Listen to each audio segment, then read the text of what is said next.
Well, good morning, and it is a grand morning. We're up here on top of Mount Shasta, as usual.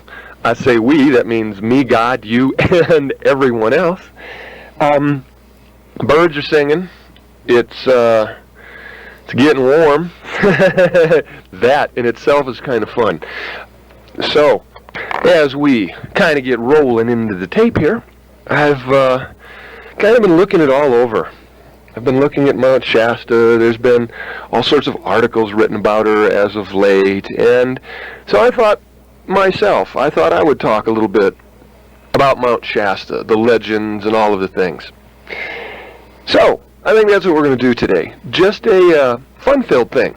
Of course, within the fun, you will catch all of the goodies, and so it's just kind of roll along on this. You'll probably hear the birds in the background. I've kind of perched myself out on this cliff here, and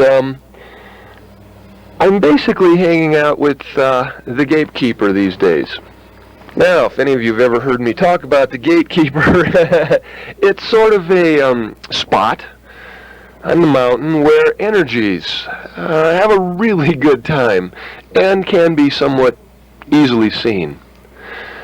As a mountain, I guess what originally had brought me here was that I had heard the legends that if I lived or came to Mount Shasta, somehow my spirit would be accelerated, somehow, I would perhaps get to see Saint Germain, or perhaps the beings that lived inside of the mountains, or this mountain, would come to the surface, or perhaps I'd get to see the Lemurians. When I first came here, I looked at a lot of different newspaper articles that were written in the end of the 1800s and the beginning of the 1900s. The legends about this mountain, whether they're fictional or not, are quite aboundful here. And so slowly, as a person who loves being on this mountain and coming up every day and doing several hours worth of meditation for the last 6 years, I hit a period where you have to look at the mountain and say to yourself, like, what's really happening here? What's really going on? What's the point of the legends? What's the point of the mountain? Why do you drive up this thing every day and just sit here and pray? So, let's get into this. As an occultist, I guess we all see a lot of books on different material, and I've noticed that there appears to be a passage that catches myself as an occultist, for lack of a better term, because the word's becoming not so negative meaning anymore. I noticed that the one thing that seemed to be written in a lot of spiritual documentation and things of that nature is clearly sit on top of a mountain and get your internal guidance.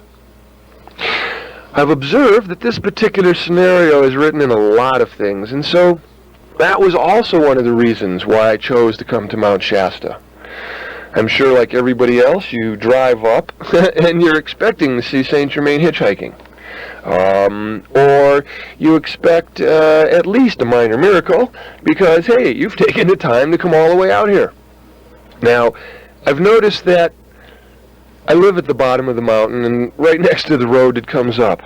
And by living here in the town and listening to the people talk, most of the people who come here are expecting some sort of paranormal phenomena, as if the masters have a booth at the top of the mountain where you pay $1 and you get to see a living, breathing master.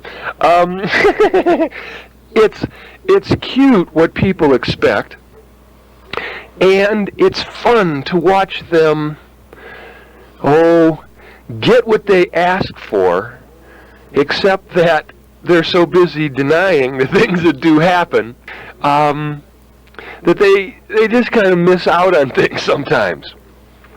I'm sort of rambling around here for words.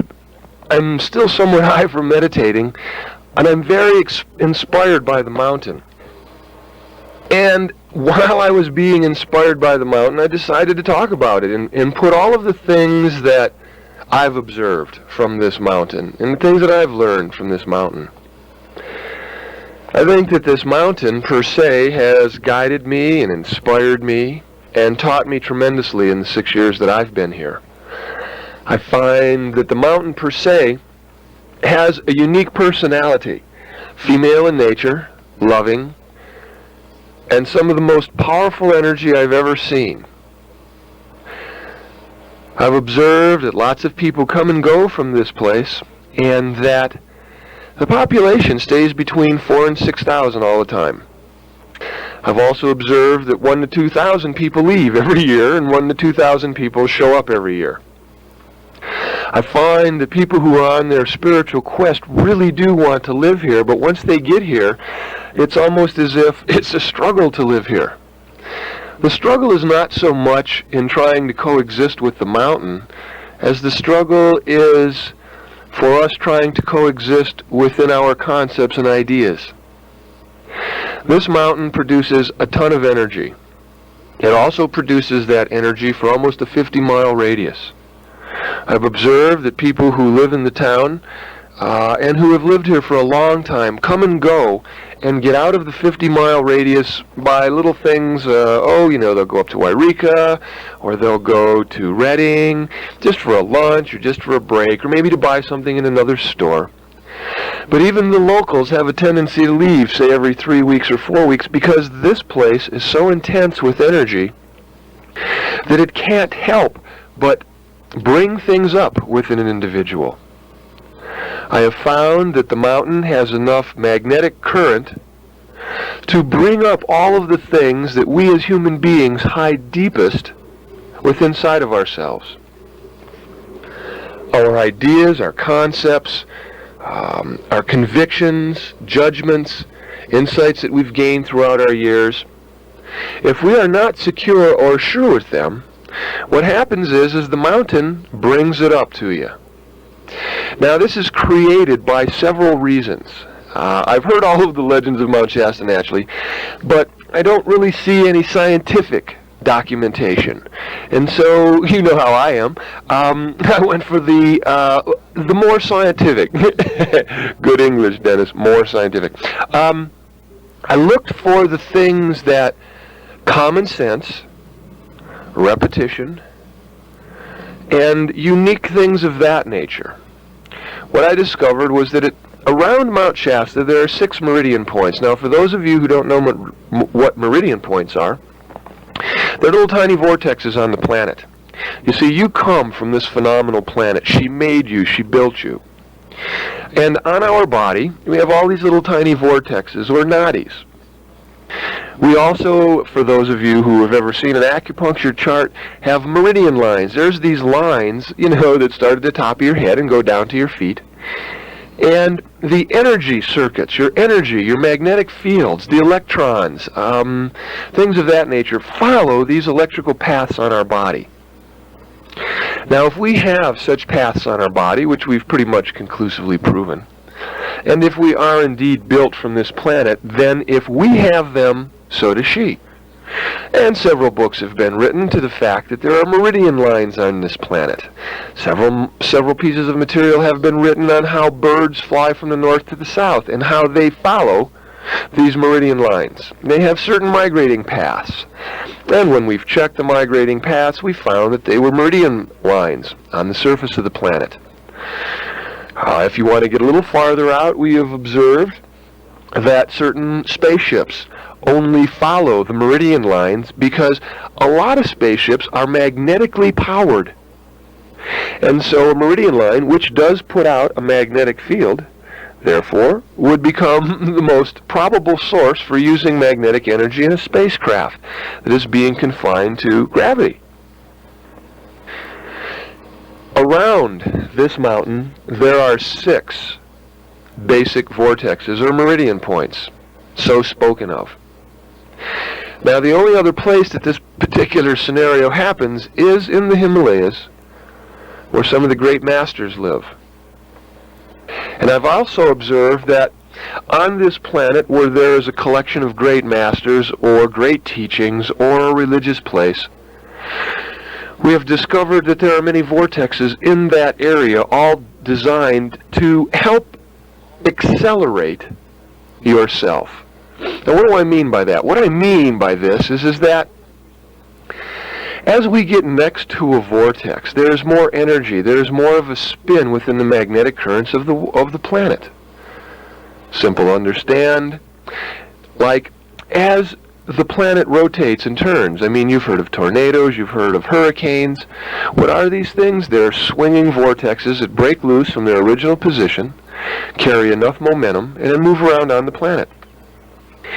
These anchored meridian points, or vortexes, spin energy and throw it off, but it's more of a mystical energy. In other words, it deals with your more refined bodies. Now, let's continue in this train of thought. We've got 6 meridian points here. We know that as a human being, we are 90% liquid, or 83% water, but basically we are mostly liquid. We also know that this little rock in the sky called the moon has such an effect on the planet that it can move 2/3 of it daily, and we call it the tide. Now, if the moon can affect our body in the form of tide, which we know it can, because as the liquid from the tide in the oceans goes in and out, so does the liquid in your body move from place to place, as the moon also affects you due to your tides inside your inner body. Now, as your physical body has these tides, here you are hanging out, now you're in Mount Shasta. All of a sudden, there are 6 invisible meridian points, let's just call them giant tide pools. And as they spin, and as they turn, they have an effect also on your physical body, but not only on the physical, but also on the emotional, on the mental, and on the spiritual. I've observed that crises are unique here at Mount Shasta. When you have a crisis, and being a healer, naturally you observe the body a lot, I notice that certain meridian points around the mountain, for whatever reason, become activated in their normal time. And as they become activated, so do we. Whether it's a plus or a minus, that's up to us to decide how we choose to interpret the energy. But I have noticed that these energies come. Now we've got 6 energies pulling on us from all different perspectives. No wonder it is such a powerful place to grow. Your emotions are constantly being pulled around from side to side. Your mental body is constantly being pulled around from side to side. Your spiritual body also is being somewhat manipulated by these gigantic vortexes. They sometimes create massive confusion in individuals, just as a normal state. And so what I've observed just on basic geology is that it appears to be somewhat difficult to live here, which could be the reason that this magical, mystical mountain of uniqueness has been able to hold that mystique or that mystery for all of these years without actually moving in a gigantic population. I've observed that people come here to this mountain, and within a very short time, the things that they have hidden deepest inside of them come straight to the surface. Now, the reason for this is that these meridians begin to work within one's body, and the heavier, denser thoughts that exist within us are driven by these vortexes to the surface. We are forced to look at our concepts, our judgments, our ideas, and our insights. And we're forced to look at them in such a way as to, well, is this real now, or was this just real in the past? Should I really take heart to this? Should I really change? Should I really grow? Should I? Well, eventually these should-I's kind of start wearing you down, because I've also known that sometimes it appears to be difficult to make decisions. We sometimes begin to walk around in confusion, or can't put it together, or can't figure it out, and just sort of go like, God, what's happening? Well, that's when you kind of know you need to jump in your vehicle and go have lunch in Reading. Have a good time. Oh yeah, you know my favorite, lighten up on yourself. As I live here, And I've only been here for 6 years, so I don't know that much about this mountain at all, even though I'm on it all the time. I've began to notice that there are, besides these 6 meridians, smaller meridians located on the mountain that you only find by hiking and walking around and doing things. Now, some of you have heard me speak of the gatekeeper. What is a gatekeeper? A gatekeeper is a swirling vortex. For those of you who have ever seen dust devils or tornadoes or things like that, that's what they look like, only somewhat smaller. I've found that there are certain vortexes on the mountain that will actually keep you from getting up the mountain if there is something going on. Now, what do I mean by that? I've sat in my car, and so basically what I'm relaying to you are the things that I've discovered about the mountain, not, the legends or the tales, but what I've sort of picked up. I've sat on the other side of one of these vortexes when I knew there was a lot of energy happening on this mountain. I was here, I was praying, I was doing my meditation, and I was also aware of all of the colors and how everything changes sometimes while you're up here. In other words, it's almost as if there was a spotlight on this place, and when they had the spotlight on there, they put different colored lenses in front of the light, and everything on the mountain would change colors.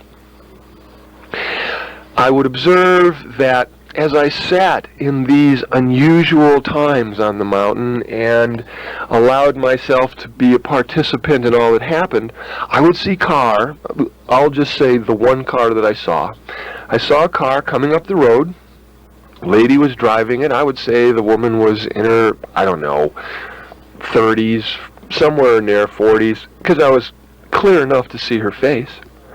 And as she drove through this particular vortex, I could see that she was trying to get to the top because she had a sense of knowingness that something was going on. I noticed that the instant she hit the vortex, the car actually shut off.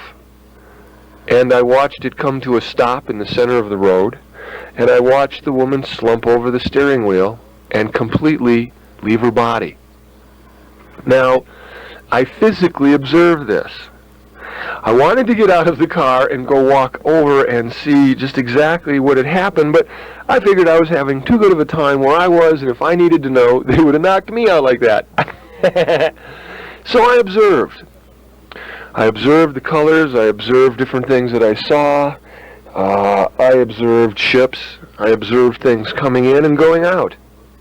When it was over, I watched the car start, and I watched this lady wake up hours later, and I saw the confused look on her face of what happened, because I could tell that she had looked at her watch and lost it. She drove up to where I was, turned around, and looked at me in the most unusual look, almost to say, did I really experience what just happened, or did I just fall asleep? And then, without any words, there was a sense of knowing that something had happened. She knew what it was about, and she had enough material. And she left. It was a unique encounter. I've never before... of course, I've seen it in the movies where the car is driving and the spaceship comes over it and it shuts the car off. But this was the first time I actually really saw it. And it wasn't shut off by a spaceship. It was shut off by one of these little tiny vortexes. A living entity. As time goes by, I naturally made contact with this entity. I'm doing this tape in the actual inside of this being. How can I express that? As I sit here, I am physically, in this split second, seeing this being on a physical plane surrounding me. Now, how do these things do this? First of all, you've seen dust devils. They will start to spin and they lift dust up. And then you can see the column of the entity. We just call them dust devils. The one here I call a gatekeeper because it doesn't lift the dust up. It creates a vapor or a mist that looks something like dust except that as I put my hand into it, like right this instant, you can't feel any grit. It is a mist. And it just lifts from nowhere. In other words, this being has the ability to create something out of nothing. So actually, as I was sitting here in its presence, kind of just, chewing the fat, I decided to talk about it in the mountain per se, and give you some insights as to what are some of the things that I've just picked up by hanging out on this planet and observing. So that's why I'm sharing all of these things. Also, people have been sort of saying, hey, how about something exciting and different? Give us a little, metaphysical, way out there stuff. So I'm kind of taking care of that also. Along with the mist that is constantly coming around, well, I won't say constantly because it stops for a moment or two and I no sooner said that and it just started getting thicker. Besides this, it has the ability to move rocks. It will lift a rock and it will set it down. And so if I hit a point that's correct that it really likes, it will start throwing rocks around, which is kind of a fun thing. Some of the other things that I've observed on this planet was, on Mount Shasta specifically, is I have seen the beings that they speak of. Of course, it was by pure accident. It was no longer than a few seconds. The being moved so fast it was awesome. But yet I observed it, my eyeballs saw it, and no one has to convince me that things are happening on this mountain. I've observed them myself. As I've talked to different hikers, I came upon one hiker who was just sitting on the mountain and was staring off into space. And I had a friend with me, and so we sat down next to this person and said, yeah, it looks like you've been up there hiking around. And without a whole lot of talk, he just kind of looked at the two of us and said, yeah, I've spent some time up there. And I said, hey, anything exciting happen while you were up there? And when the man looked at me, his eyes were as big as saucers, and they were as clear as a bell. And I said, whoa, something must be going on. He looked at me, he said, he said, I've hiked a lot of mountains and I've climbed a lot of mountains. And I just thought I'd share this with you because you guys sat down to talk with me. I said, yeah, what do you want to share? And so he said, you're not going to believe this, but I'll tell you anyhow. He said, because I'm alive in this moment due to something that happened on the mountain. And he began to explain to me that he was crossing one of the tougher glaciers, and he was hiking alone, something you're not supposed to be doing. But yet he felt really good about it, and so he was up there hiking. And he said he was crossing the glacier. He was about halfway in the middle of it.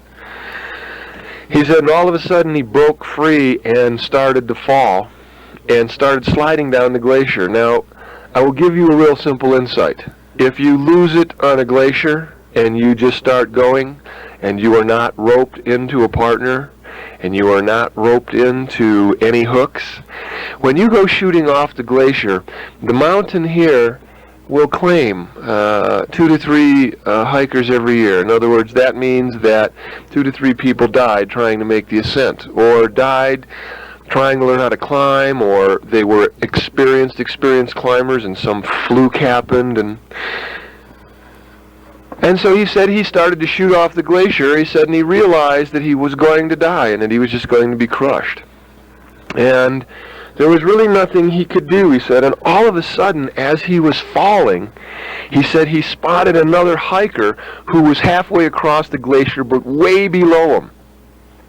He said, and for some unknown reason, as he was falling towards the person, he almost thought he was going to take the person out with him. He said that the speed that he had picked up on the fall was beyond fast. He said that as he went shooting past this individual, by some miraculous miracle, the man reached out, snagged his arm, and stopped him from shooting off the glacier. Now, when I listened to the man tell the story, I could tell that he was falling at such a rate of speed that nobody could actually catch a person in midair like that and stop him without getting pulled off the glacier himself.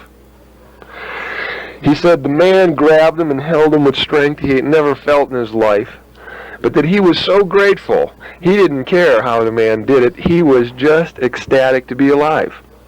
He said the two of them talked for a little bit. They decided to pitch right there on the glacier because they thought that it was a very special moment that they had both reached. And he said they just camped out for the night. He said he didn't sleep much because he tossed and turned because naturally after that much adrenaline goes through the body, there's a little bit of a rush in there. He said so he was basically sort of awake, sort of not awake. He said, and as he rolled over to kind of see how his partner was doing, to see if he was having any trouble sleeping, there was no one there. Now he said, wow, that was kind of unusual for this man to leave in the middle of the night somewhere, but apparently he had. Now the kid, kind of curious, just got straight up, pulled his flashlight out, and discovered that there were no marks from another person. Now, when I mean marks, what I'm talking about is you've got these clampons, or these steel cleats that you wear on your boots to get good grips into the snow. And they leave distinctive marks. There was no sign of a man, there was no sign of the camp that they had put right there, and there was absolutely no trace. The climber came down the mountain, and when we saw him, he was still in the shock, because it had just happened. Now, you could tell in this man's looks that what had happened was definitely real, and you could also tell that he was not going to tell the story again. And you could also tell that for some unknown reason, he didn't know why he told us, but he did. And within all of these things, these were the things that encouraged me to believe that there is really a God somewhere in this mountain, centered. No, not God, because God's everywhere. But let's just say there might be a stronger focus in different places due to the energy vortex that pulls. Okay, meet you on the other side.